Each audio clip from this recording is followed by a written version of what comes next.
Hai, Assalamualaikum. Nama saya Rani Jasmine. Saya adalah pelajar daripada USYP. Saya mengambil bidang pendidikan awal kanak-kanak dan saya telah berada di semester yang kelima. Saya adalah pelajar daripada kelas 5F. Saya mengambil bidang ini kerana saya buat ini demi keluarga saya, iaitu ibu saya. Tetapi saya rasa gembira dalam bidang ini kerana saya dapat belajar banyak tentang kanak-kanak seperti subjek yang saya ambil sekarang ini, iaitu bimbingan dan pengurusan tingkah laku kanak-kanak. Dalam subjek ini, kita akan belajar tentang proses pembentukan tingkah laku positif serta mengurangkan masalah tingkah laku pada kanak-kanak.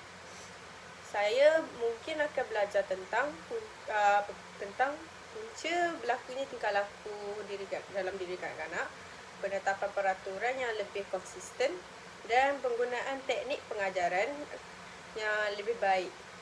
Matlamat utama dalam subjek ini adalah membantu kanak-kanak membina disiplin diri, mengurus emosi dengan lebih baik dan membina hubungan yang sihat antara satu sama lain. Itu sajalah pengetahuan saya tentang subjek ini dan saya harap saya dapat memahami dengan lebih mendalam tentang subjek yang saya akan ambil, iaitu PCD 2193. Terima kasih.